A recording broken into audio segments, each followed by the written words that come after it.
Hello, you are listening to Skipping the Queue, covering episodes 17 to 20 of Ultraman Arc. My name is Red, I'm joined by Mel.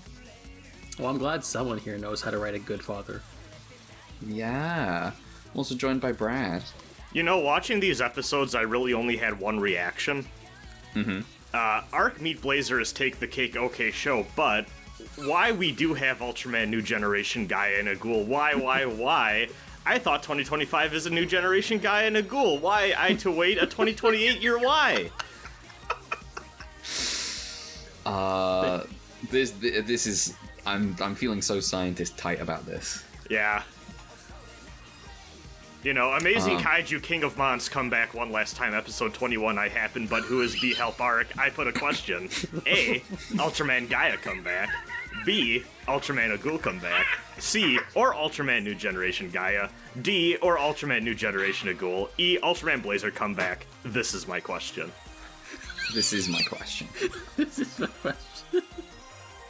I don't have an answer, unfortunately. I think we're going to be searching for that answer for a long time. And that's what it's all about. That's why we're podcasting. Yeah, maybe one day when we get to Gaia, you'll have 5% of an answer. I'm getting real hyped about Ultraman Gaia and Ultraman a Ghoul now. Yeah. Well, clearly they're the best ones. Clearly. The comeback is long awaited. Yeah. Precisely.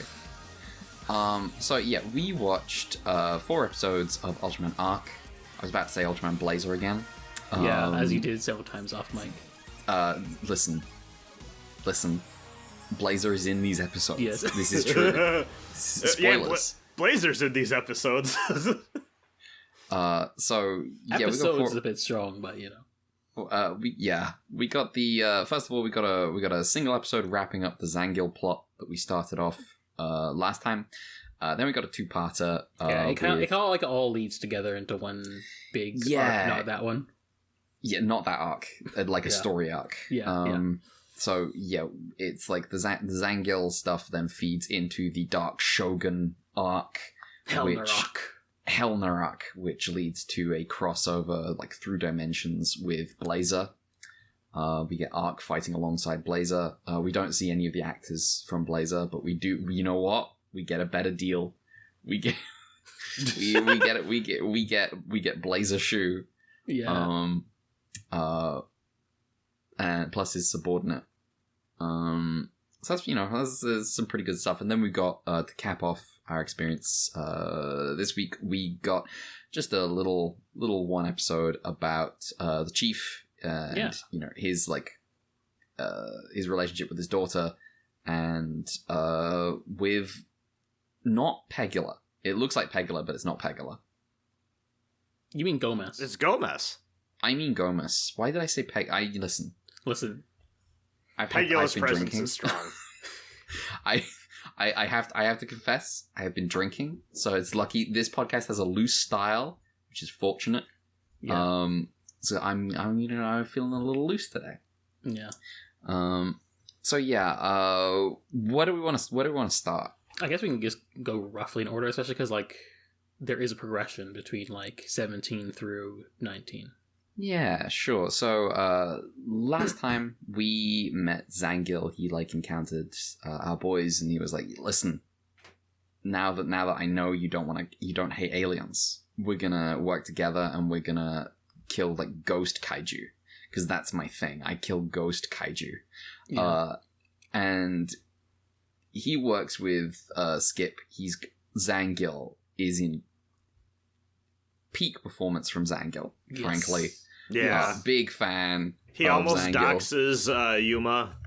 Almost doxes Yuma in front of the team. And then he's like, you know what, I get it. It's just like Gento. And he was like, it's just like Gento. It's just like Gento-sama. And Zangill's like, don't worry, he's not in this show. Yeah, you don't have to worry. It turns out he's not, even though Blazar is. Blazar's in this show, but Gento isn't. Honestly, good deal. I'll take that. I think I can solidly say I like Blazar more than I like Gento. As funny as Gento is. So yeah, we got a bunch of cool shit with this Zangill episode. My favorite stuff is his just like the English localization has gone to great lengths to try to translate his ye olde style of Japanese that he's got, his like samurai speak. Yeah. Which I need to remind the audience is like is not like because of his roots. That is an affectation because he's a huge weeb, because he likes samurai movies. And that's very important. Yeah. So does Shu, because if I recall, after he gives him his spiel, they're like, "Wow, this is just out of a historical drama," and I think Shu says something like, "Oh, I love samurai movies." He's like, I like samurai movies. Yeah. Yeah. More on that later, for the record. More on Shu's preferences later. Yeah. Yes. Oh yes. Don't worry, we got lots of that. So yeah, we got some good Zangill stuff. Zangill plays off the team in a really cool way. I remember I have great fun with him. I remember I was looking forward to this after doing the run back for the Blazar stuff last week, because doing that reminded me that Zangill really liked coffee, and I was like, I know where this is going. Yeah. He delivered. Yeah. He rocks up. He's like, he stands up. He's like, oh, we have to do. Wait. I smell coffee. Where's coffee? Yeah. And she was like, yeah, finally someone I can talk to about coffee. Someone who understands my love of coffee. Perfect. And yeah, they do a lot of like cool shots in this episode. Yeah, they get extra dramatic with Zangill's samurai shtick. Yeah, like they have the in the void with the lighting.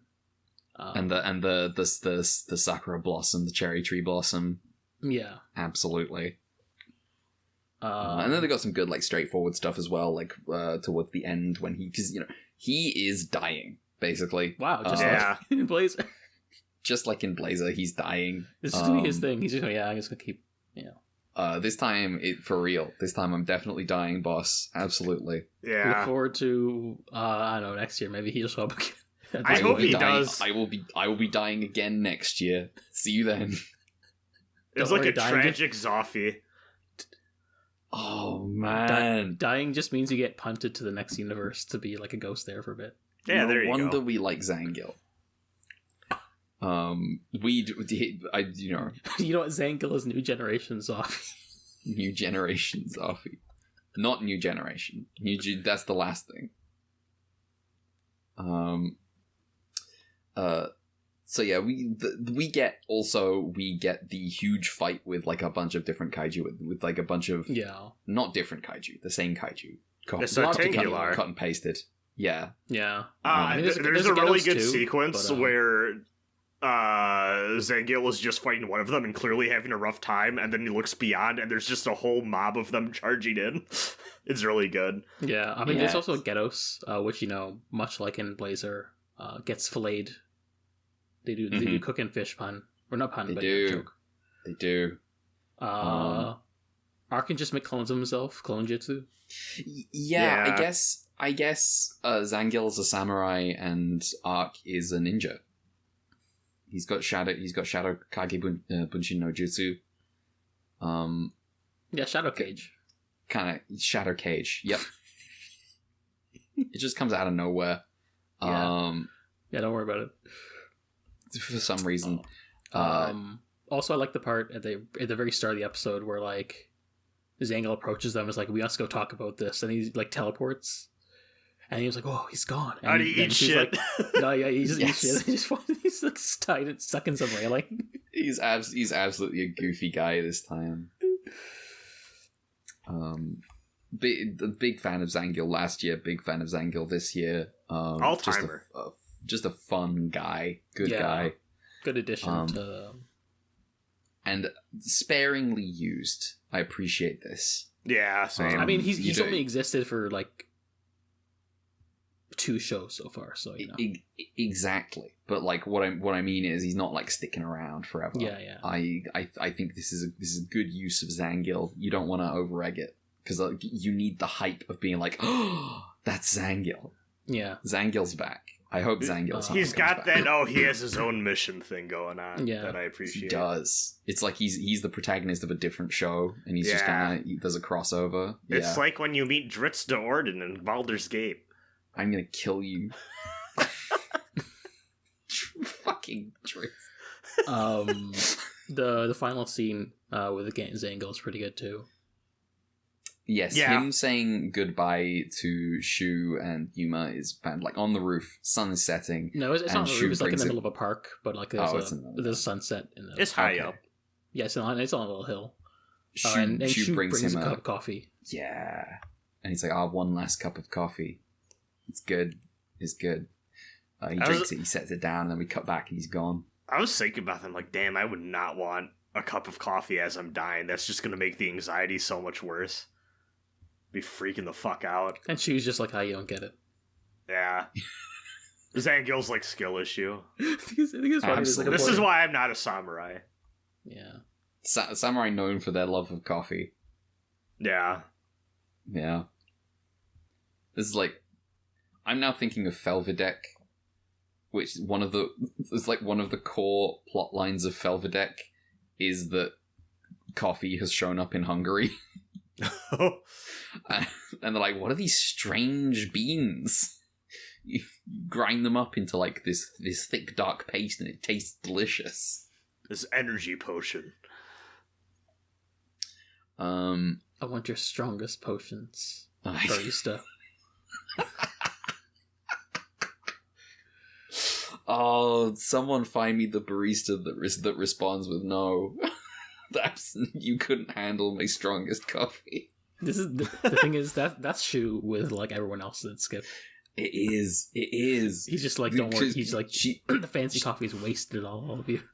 Yeah, we've got I can't remember her name again. I just know Rin. I know them. Yeah, Rin. It's Chi. I remember Yuma. I remember Shu. I don't remember Chief. Rin girl. definitely. Yeah, I don't remember the chief's name.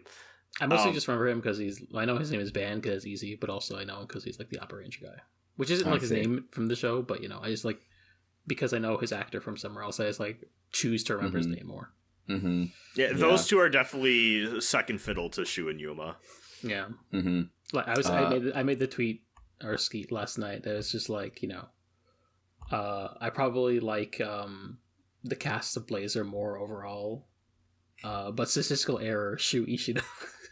Yeah, the spiders George of Ultraman Arc, absolutely.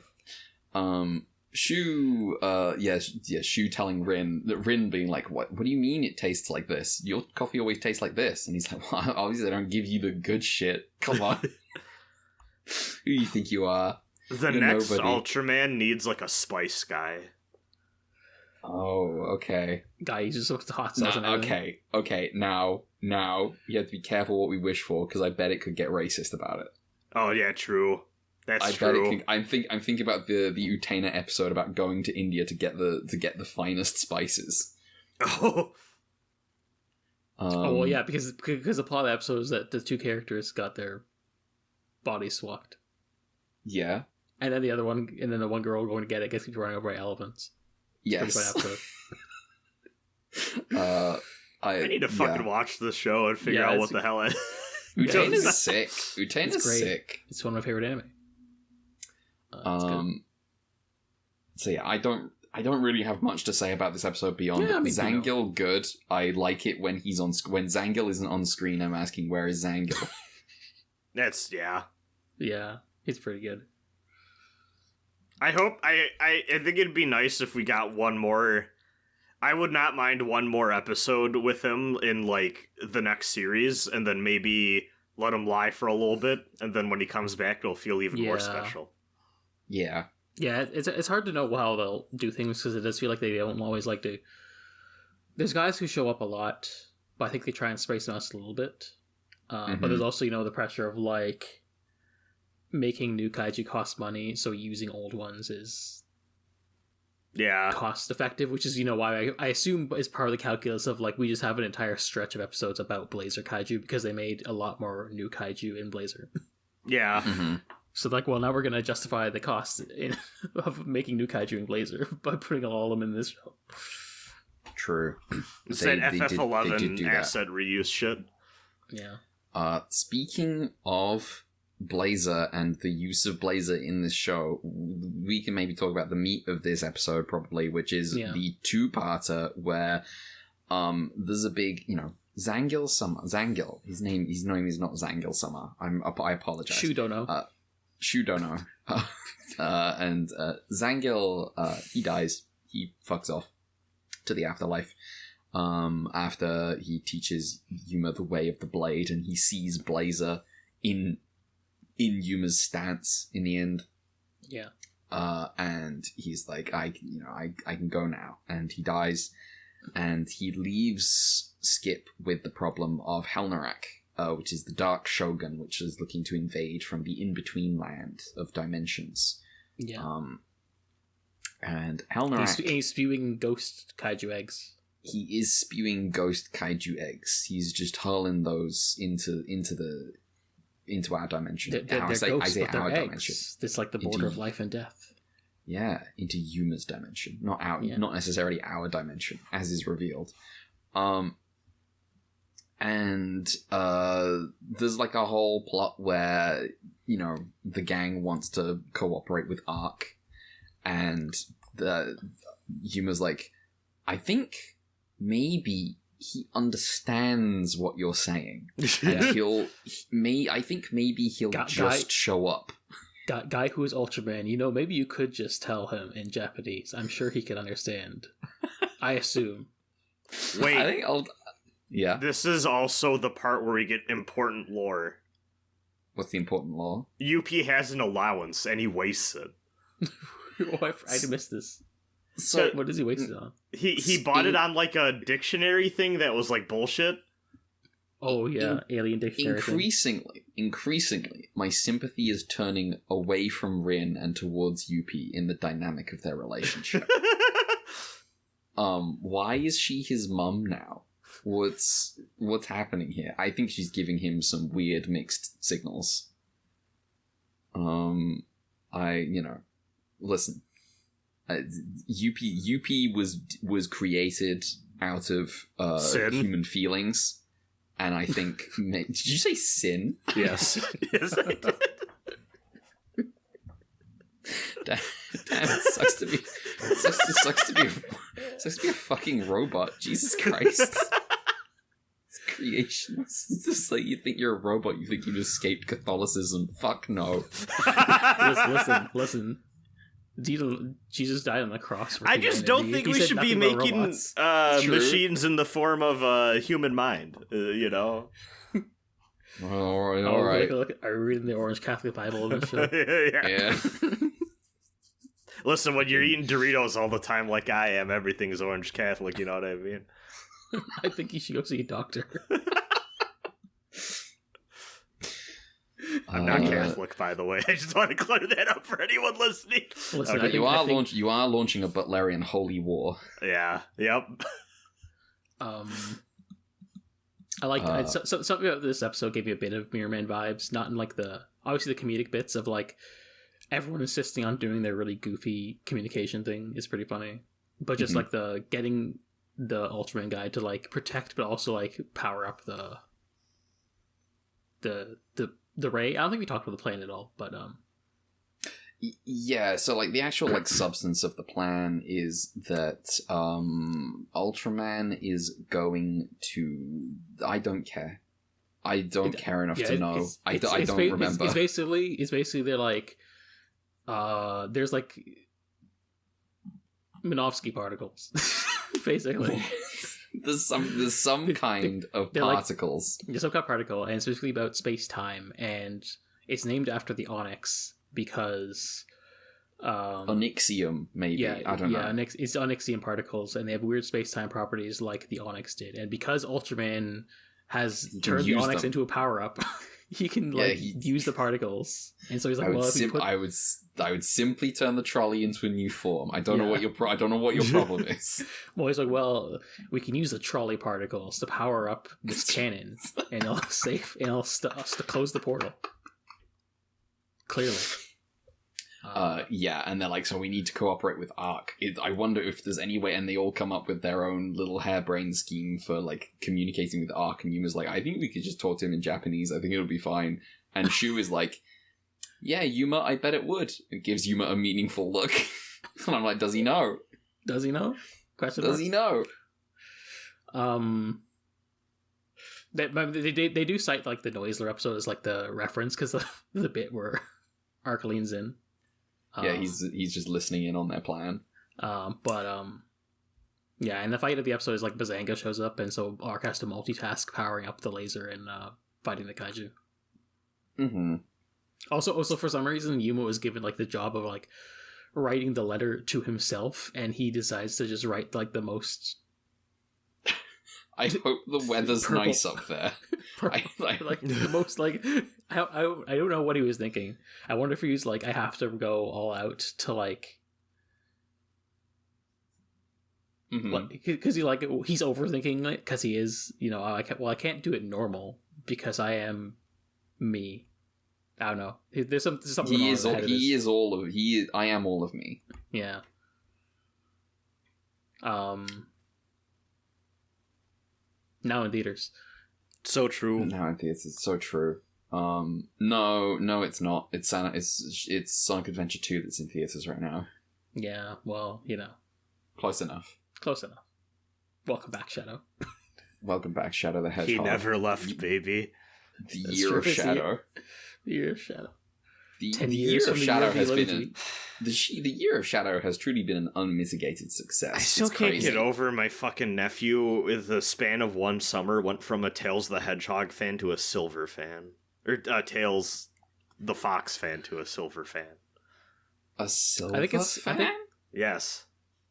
Like the 06 guy. You inflicted Sonic 06 on children? No. I do not interact with this child's gaming habits at all. He discovered Silver the Hedgehog on his own. That's crazy. I don't know through what methods, but I think it's funny that in the year of Shadow, 10 years removed from the year of Luigi does something significant. Yeah. Maybe he's quoting Silver the Hedgehog from the fan dub.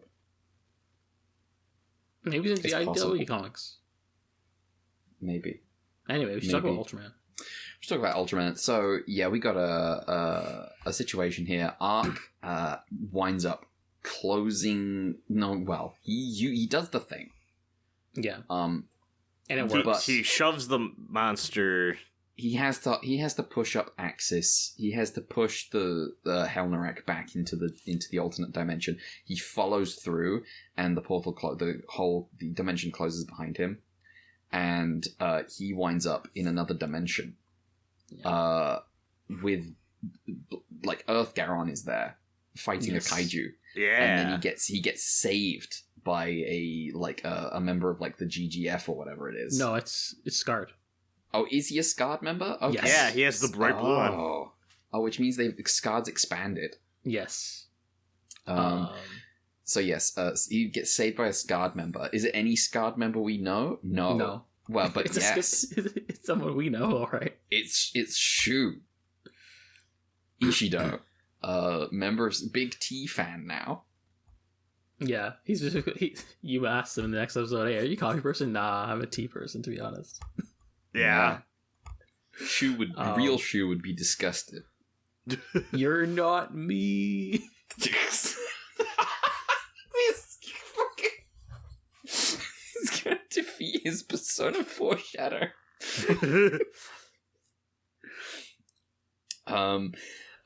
So yeah, then this is like the second part of the two-parter where it's like you've got Yuma in the alternate dimension meeting like the whole cast of Skip. Who's now just Scarred. They're all in Scarred. Yeah, I like the idea that like this is like in the Blazar universe they're just like NPCs. Like they still exist in the alternate universe, but they aren't like important to the narrative. And in perhaps this is an indictment of Blazar's militarist perspective is aggressive that the Skip guys are not prioritized. They don't have a really heavy role. Yeah. But the actual like fun shit here is like Shu is like immediately like lore dumping to Yuma, and Yumi's like, why are you telling me all of this? And then he covers for Yuma as well, being like, oh, Yuma's working with us actually. This guy's fine. And he's like, why are you covering for me? And he's like, well, I was sent to investigate a high energy body that came through the portal, and I found you at that point. You came from another dimension, didn't you? And he's like, wow, that's so smart that you figured it out like that. And then he runs off to go be Ultraman, and then the Yuma from this world rocks up as like the subordinate of Shu, is like, Captain Shu, what are we doing? And nothing clever happened. Shu was like, oh, it's like my guy, but he's from another dimension. It's my boyfriend from another world. We got like this whole thing where it's like, Scar, Shu being like, we would not like divert our problems to another dimension. That would be extremely selfish. Yeah. Because there's also people there. They're good neighbors. They're good neighbors. We do have the really funny moment where Yuma's like, and to think just beyond that portal was a whole nother world with people all living their own lives. It's like, yep, that's how dimension hopping works. Yeah, that's how it works. That is just true. like in real life. So true. So you have the fight with Blazar and Arc together. They can recharge each other like batteries. We learned that. Yeah, they can. They got heals. They clasp their hands together. Really gay. Yeah. And then Blazar yeets Arc back through the portal. Yeah. Now, how are we feeling about the fact that literally no one from Blazar shows up? It does feel weird. It feels a little weird. I get it because that requires actors to be available. Look forward to us talk about Taro this week. Yeah. It was honestly a pretty funny contrast. But people got to be available. I'm sure that's also not the cheapest thing in the world, and these are shows that need to be made with a conscientious budget. So I get it, but I was like, you could have just even having Yasunobu show up for a little sneak peek there would have been kind of fun. But at the very least, I would have expected Gento to show up, but the fact he didn't does feel weird. I still think the episode's good. I think what they do with it is good. It's just it is because they are doing the thing. It's just weird that one of the guys isn't there. I kind of respect that we don't stay in Blazar World for more than half the episode. It's pretty in and out, and I'm like, okay, that was fun, but we're back. We do have to obligatory cut to back to the dimension just to have Blazar finish the fight. Yeah. Yeah, Blazar has to kill Bazanga for the whatever numberth time. Funniest part about this is it seems like time did not pass at all in the Blazar dimension. That is one of the things to talk about. Is there's a time difference between the dimensions. But Blazar's slower than Arc is. So it says that they got the portal up for Helm Rock appeared a few days ago. I think it did. Yeah, and when because we only spend a little bit of time in Blazar Dimension, but then Yuma goes back and his whole crew's like, "Where have you been? It's been 4 weeks." He's like, "What the fuck are you talking about?" It's been 4 days, but it's been weeks since the portal showed up in the Arc world. Right. So yeah, he's been gone for 4 days, and he's like, "How do you cover that up?" And you just don't. Bathroom. You just do not cover it up. That's his go-to excuse for everything. Is I got a tummy ache. He's very clearly approaching the limits of this new strategy he's discovered in the past couple weeks. They threatened to have UP investigate. Yeah, my man, we need to get you a new cover story. We got to brainstorm some things for you. It's all good. We've got your back. Rin installed a colonoscopy expansion to the UP so we can investigate. Damn. And he's just like, well, I can't use that excuse anymore. So yeah, he like comes back. He like fights the bunch of stuff. Blazar yeets him back into his own dimension, and then Yuma like uses the remnant power of Blazar to like do Blazar's. Yes, like, he turns the sword into a spear. Yeah, his spear thing. It's and pretty it's in sick. sync with the Blazar in the other dimension too. It's good. And he shoots it into the thing. He does his big. He even gets the beam. flaming eye over himself. Sans Undertale style. He does. He's stolen Blazar's whole shtick. And then except the Caveman grunts. Yeah. Yeah. Nice work. Thank you. He kills Helnarak. And I don't do the rest of it. It feels weird doing the Blazar noises sometimes. It's a little much. But the rolling R, that's fun. That's good. Yeah. He kills Helnarak, destroys it.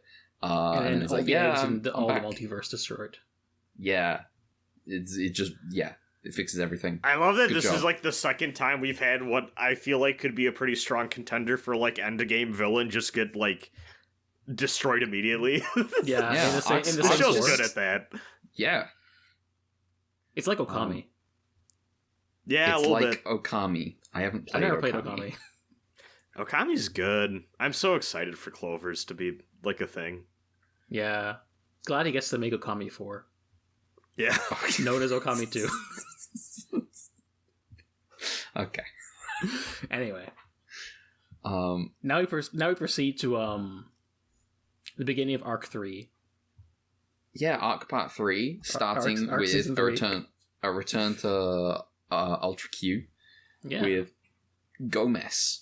Yeah. Gomez rocks up, and he's heading up a mountain instead of down a mountain, and everyone's like, that's fucking weird. That's not what Yeah. Gomez does. That's not And what then- Gomez does. And then a bunch of other stuff happens. It's like, that's weird. That shouldn't be what a Gomez-shaped thing does. Yeah, he starts flying around and shit. He's got an anti-gravity field and everything. It's like, I like that's the not Gomez. use of like the uncanny like it looks goofy out of context to see Gomez flying like that, but clearly it's used for like a particular effect of like that's no. Yeah, wrong. that ain't right. Yeah. And then you Yeah, get all of the cars like being like magnetized to it almost Yeah. underneath. It's good. Yeah. Yeah, and I mean, when we have like the plot of like The chief. the chief's is daughter the wants chief's to daughter. be a reporter, but she's really bad at it. She's good. She's like stammering all the time. She's like very nervous. And meanwhile, And- he's dad always I have to watch her broadcasts all the time and rewatch them at lunch. But from a distance, Yes. like Maximilian Genius at the start of Macross 7. Yes. Hell of a man. And this all kind of like comes together in a thing where Skip is on site to deal with like the evacuation of people while Ultraman Yeah. Arc lays into the kaiju. Yeah, and she just happens to be there in the city where with the crew, Gomez is, and she takes the microphone from the pro and is like, I'll handle this, and starts being like, my dad, I mean Skip, is really cool. Yeah. She's like, well, we can't. Ultraman doesn't just fight the kaiju. It's humanity has to also do the thing with Jake. Blah blah blah. We have to do our own part, And everyone's role is different. everyone's role is different. Differences, but like within the whole. And also we have to earn Ultraman Arc's savior. That's not what she does. I'm injecting that into I think people, they are toning down like the earningness part of it, but more just like we have to. It's more like we can't be dependent. Is the thing. It's truly the most hilarious episode of Ultraman if you're just not aware of, if you're just forgetting that there's a Christian metaphor here. It's just like, why do you have to earn Ultraman save? Why is that true? I'm sure. I don't understand. I also think there's stuff to talk about that a bit in the next Taro. This is true. We'll get Yeah. to it. This episode's okay. It's fine. Yeah, It's I like alright. that. It's fun. I like, they said, oh, we got to get the citronella acid to defeat Gomez, because that's the thing that's Gomez is weak to. Yeah. And then, much like in the original Ultra Q episode, it looks like lasers when they fire. Yeah. Listen. This is how acid works. Apparently. I love the episode with the big man where Ichinotani's like, I need to shoot the hyper ultra mega death beam at him, and it will save his life, or something. Credit where it's due. It does. It does do that. Why did you name it that? Dr. Ichinotani. Why did you name it the hyper ultra mega death beam? So, habits. See, this is why Ichinotani is important. This is why you shouldn't start your Ultra podcast without Ultra Q, because then you won't get gifted Ichinotani science. Yeah, exactly. What else is there to say about this episode? I just like that the Chief is actually a good dad. Imagine that. Yeah, being in your Ultraman show, especially. Yeah. Imagine writing an Ultraman show about being a good dad where you're not a good dad. That would be hilarious. That'd be very funny. I liked the little bit about them being like, oh yeah, we're part of like a high school internship program. No one picks us. And then they're like, no, nobody wanted to be an intern for Skip. And then Yuppie's like, oh yeah, everyone wants to be an influencer. No one wants to go like work at the kaiju factory. I'm gonna go get a job at the kaiju factory. Yeah. I think this is like I think he's a cute dad. He's like it's nice. Yeah. He's like so proud of his daughter. He just like keeps watching her videos. Yeah. It's sweet. Oh, he's got that moment later where he's like, oh, you didn't stammer this time, and she's like, so you were watching, and he's like, yes I was. This is true. I think this is like a pretty good week for Arc. Yeah. Good batch. I'm high on Arc at the minute. I think I'm higher on Arc more consistently week after week than I am Blazar. Yeah, that's what I was thinking. I was wondering how it would be, because I think at this time I didn't go back. I haven't listened back yet to the stretch of Blazar episodes, but like I think like around this time we were still high on Blazar. But I think like this batch is like when like the malaise was starting to set in. Yeah, because like episode 20 of our Blazar was the Terawaki episode where he goes to his dad. And that came directly after the episode where, Gento gets the bracelet and Emmy has closure with her dad, but then her booklet his journal gets stolen, and then it's treated as a cliffhanger. Plot stuff happens, yeah. Plot stuff happens, but then Teraraki. Yes, and I think we're like still, yeah. I think we were like enjoying it. He's like, yeah, it's still good, but we were starting to wonder how they would stick the landing, and I think a lot of how we talk about and feel about Blazar now is informed by the last batch of episodes, like the last stretch, because we weren't talking about Gento like this, the way they do now in that part of the show. It wasn't until we got to the final episodes and stuff, right? So. Arc's approach of just kind of doing big stories and just like doing like a two-parter with them and then just kind of moving on and being like, well, that's done now. Yeah, we've moved on now. Like okay, yeah, it's good. Yeah, and I think we still like we'd probably like we said, like we don't think of as much about Ben or Rin as much, and certainly not Yuppie. But, wait, his name is Ban. Yeah. I'm going to remember him now because I'm going to associate him with the guy that I met recently in Heartcatch who likes to draw pre-kill manga. That guy's cool. That guy's the best. I love that guy. Yeah, and like we don't care for those guys as much as like the Blazar guys, but like I think like this. As like an Ultraman show, I just think it's kind of doing its job a bit better. Yeah, it's executing better. I think it's like my gut feeling is it's probably going to stick the landing a bit better. Blazar was juggling a bunch of plates. It didn't feel like a good actually deliver the promise on, that it kind of didn't. It either didn't have time for, or it didn't have the attention span for. It kind of grew beyond what I think they were comfortable juggling. Because like the V99 stuff was kind of like whatever in the end, and then the dad stuff was like what it's a joke, even though that was probably the thing they should have been focusing on. It's the best part of the show. They hired so many actors too. They spent so much money on child actors. And so I think that's just like my feeling. Like, yeah, it's just been. I feel like it's just more consistent. Like, there's the promise feels like going to the last batch seems good, and I think I've heard like people have really liked the last couple episodes too. I think right now, episode 23 just dropped, and that's like really they're moving to Endgame now. Yeah. I assume our next batch is just watching the rest of the show. Yes, we're just finishing. In which case, I'm just gonna start catching up and watching the last 2 week to week. Yeah, not a bad idea. Because like there's like there's a holiday gap. Like the next, I think it's like there's like 23 just came out, and the next episode on the 4th is gonna be a recap. So it's not gonna be like until like mid-January when they get back to like the show. So you'll be by the time like the next episode drops, you'll be able to be caught up.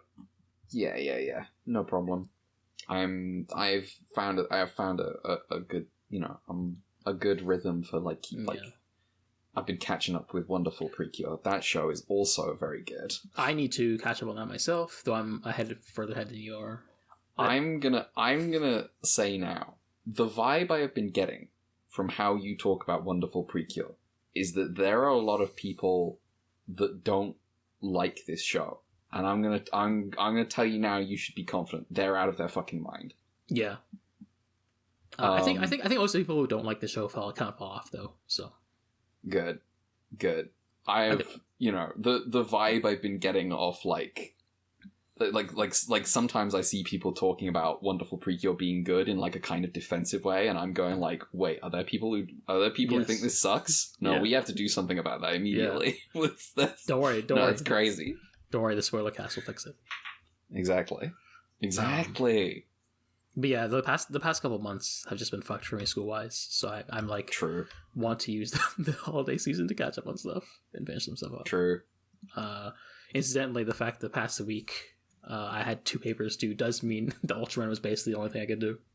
Damn. Mm-hmm. Yeah. That's responsibilities for you.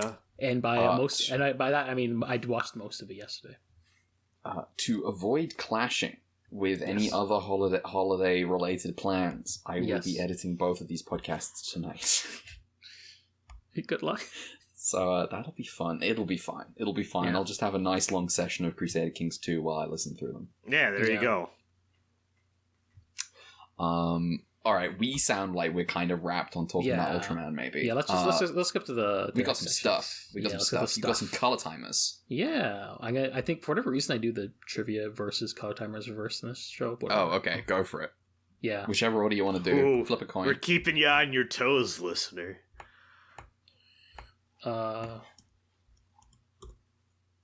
gonna do trivia just because it's gonna make copy pasting easier. Okay. Topic casing timestamps. I mean, directors: Tomonobu Koshi, episode 17. Numbers: Masayoshi Takasu, 18 and 19. Yusuke Akitake, 20. The writers: Takao Nakano, 17. Junichiro Ashiki, 18. Toshizo Nomoto, 19. Yukio Miura, 20. And for some reason, specifically episode 20, special effects director Naoyuki Uchida. All right. This is not just so much trivia as much as an observation by me that I thought was cute. The Myofusion and Zangill episodes of Blazar are the same numbered episodes as in Arc. That's fun. So 16 for Myofusion and then 17 this week for the Zangill episode. I think that's cute. I don't think there's anything meant by it, but it's just funny, I think. It's just nice, yeah. It just seems like a happy coincidence. The scene of Zangill's last moments were filmed in the same location as the finale of Gridman 93, the Toga show. Okay. And the forecast for that day was overcast, but as they were shooting the scene, the sun was peeking out just right in like a way they're like, oh, this shot's perfect. And then they just filmed it all in like one single take without any retakes. So that's cool. Nice. Takei Nilar Suit actor is Shun Takahashi. Gatos, suit actor Hiroki Arai.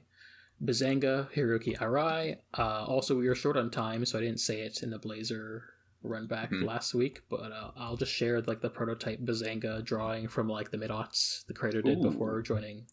Oh, damn, this goes hard. I like this. this. This is fucking sick. Yeah.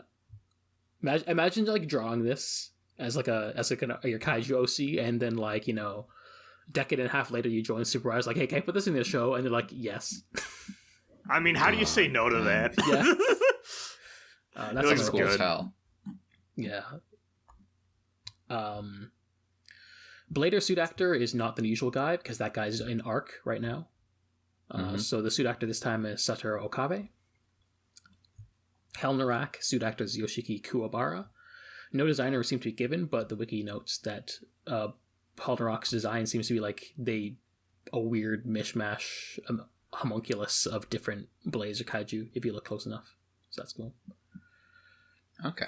Then we have Gomez, parentheses, SP, parentheses, suit actor Hiroki Arai. The Ultraman wiki notes that there's a bunch of Godzilla references in this episode, which you can look up, but the one I wanted to highlight is that the designation SP is singular point, which in universe seems to be a reference to the fact that this is just a weird freaky Gomez that isn't a real Gomez, but out of universe is obviously a reference to the Godzilla anime from 2021. Yeah. And then color timers. Episode 17, 5 minutes 52 seconds. Episode 18, 2 minutes 32 seconds.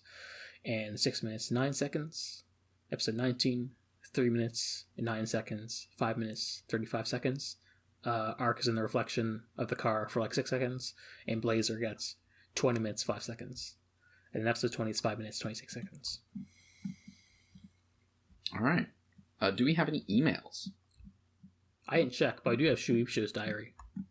Oh, right. I can't believe I forgot about Shu's diary. Give me a second while I open up Shu. my email so I can actually see if we got emails. Mm-hmm. I can't wait to learn if Shu has opinions on The Blade. Oh, man.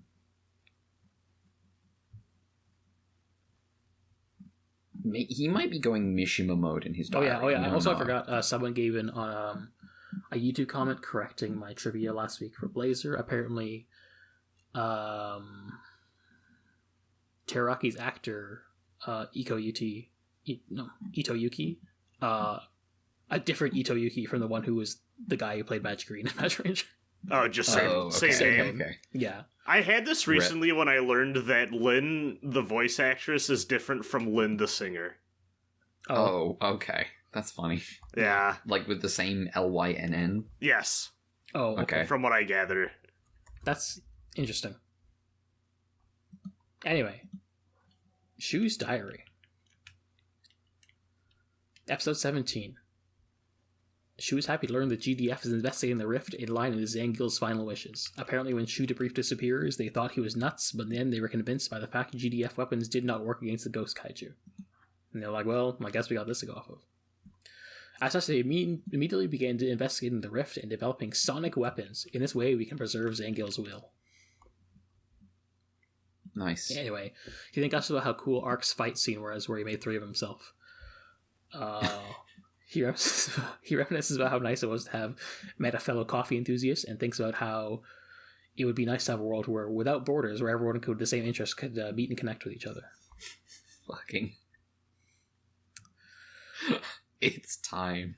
I don't. Take a look at the views, Cypher. Sorry. I got Spanish guitars going in my head right now. Please continue. Shu also admits that when he blurted out, "Oh, I like period dramas," he was lying and he's never actually seen one before. But he was really caught with the fact that about the coffee thing. He was just like, he just kind of said it. What a fucking thank you. He's like, he's a poser. He's a poser about liking samurai movies. He was trying. I think he was just trying to impress Zangill. He's like, "Oh, I like period dramas." Fantastic. He says, maybe I should read some historical novels. You read some historical detective fiction. Yeah. You could read the Yoshimizu. You could read them if you haven't. Presumably he has. Yeah, and he takes one last last sip of his coffee, murmuring Zangill's last words to himself. Okay. Deeply affected by this man. Yeah. Strictly for coffee reasons. Yes. Make no mistake, it's not the samurai thing. Absolutely not.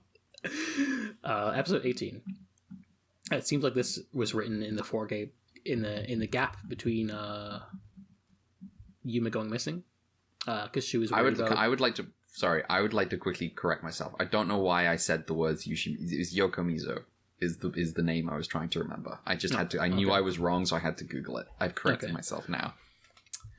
Episode 18. This one seems to be written in the foregate gap when she was missing, because when Arc is missing, Yuma's missing, because she was worried about Yuma and Arc going missing. I said that that was a mess. Whatever. Someone's missing. Someone's missing. Mario's missing. He tries to get himself to Rax because he's like, well, this investigation on that front is not my jurisdiction, but it's not going well. Even though the rift is gone, they're still getting an onslaught of eggs and it's still wearing everyone down. He then recaps the episode and says that Hell and Rock appeared immediately after Arc disappeared. He also thinks about how Yuma is probably suffering from serious health problems because of how much he needs to... Because he's gone now and he keeps going to the bathroom a lot. But also he's like, why can't no one reach him? That's weird. But he does try to put the worst case scenario out of his mind before putting down his pen. As he's immediately called to work because he's writing this in a tent right now. And not at home. Because they got work to do. He clearly does not know. Rip. Yeah. Anyway. Episode 19. This is a significant one, in my view. Mm-hmm. She mentions that the planned GDF offensive would have been the biggest attack to date, and remarks that the city was spared serious damage because of Arc. The first of two direct quotes I'm going to say from this diary entry. Seeing Arc battle after 5 days without him has been incredible. Okay. Damn.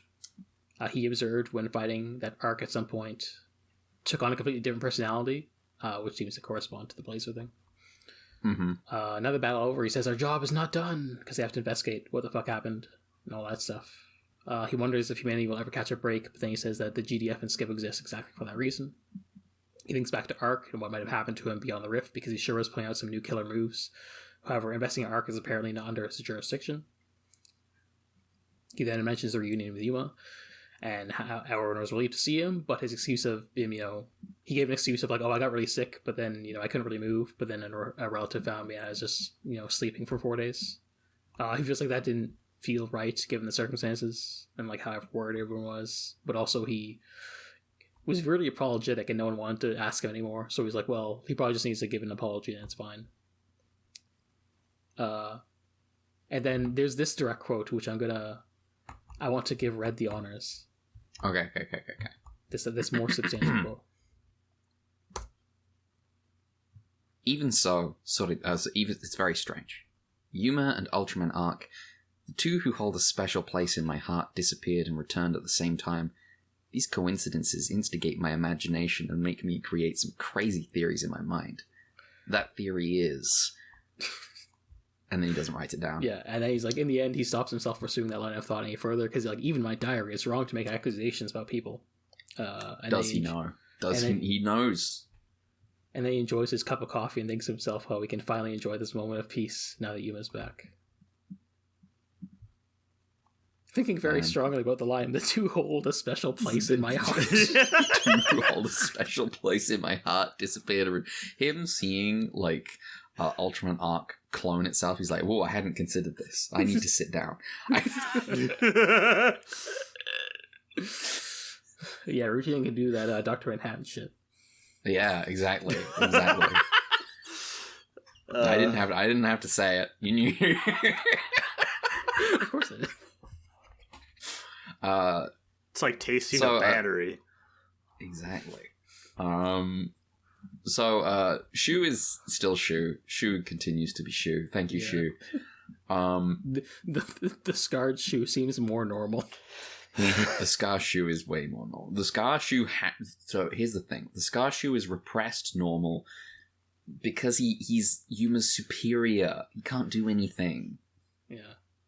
it would be indecent. Yeah. It would be something to talk to, someone have to talk to. I don't know that the military has HR. I don't know what they have instead. Yeah. Does SCARD have an HR department? It might. They did have someone to do paperwork of so they could go recruit the guys though. Mm-hmm. True.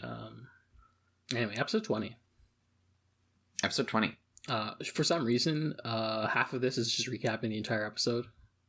Okay. This one was written at a deadline. Yeah. Anyway, he wonders why Supakio, which is like the crystal prisma thing that shows up after they eat gummies, he wonders why it showed up on Earth from space in the first place.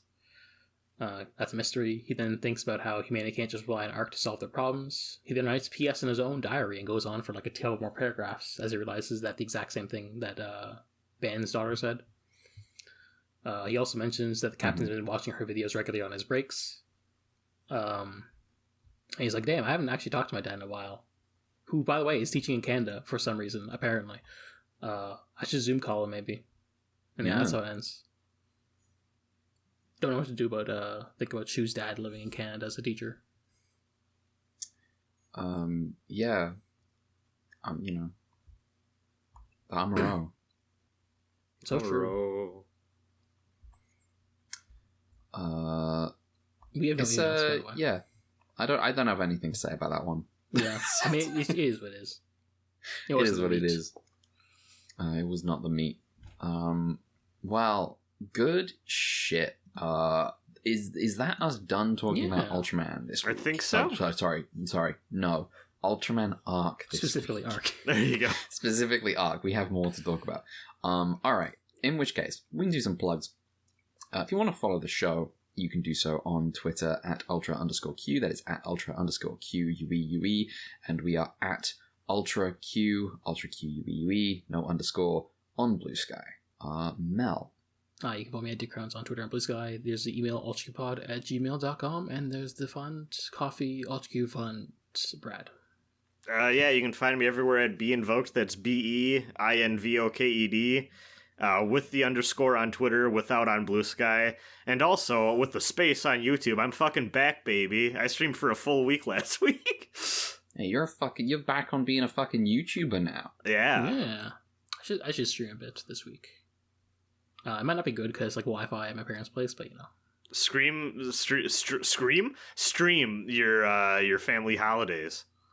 Scream your family holidays. That's so true. Yeah. Yeah. Today I had a lunch with a bunch of people I didn't know. Nice. Because they're my parents' friends, and I'm like, well, this is the worst. And then there were. Did any of them be like, oh, I remember when you were 4 years old and you were this tall, and you're like, I don't know who the fuck you are. That's always my favorite. No, but there were a couple of them where it's like I've met them once, and so there's an expectation that maybe I remember them. Yeah. But it's recently met them. Once. And I'm like, nah. I don't care about my parents' friends like that. I'm sorry. But luckily my sister was here, so we're fine. We're good. Yeah. Alright. Yeah. That's us. Join, this will be going out at some point, maybe I don't know, some point before Ultra Q itself, but there will be an episode on Taro coming on Thursday. 3 more episodes. We'll be covering 2 very silly episodes of Taro. Yeah, absolutely.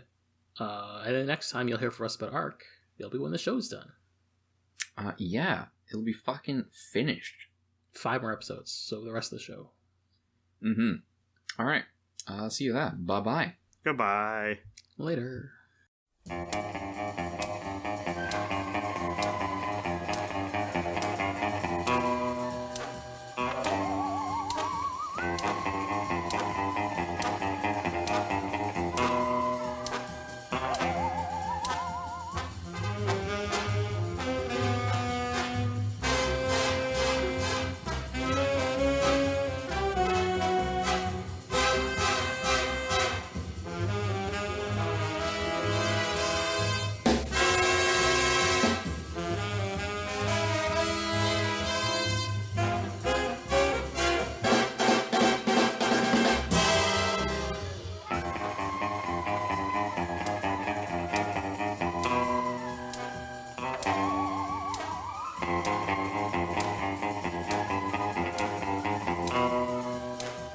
Bye.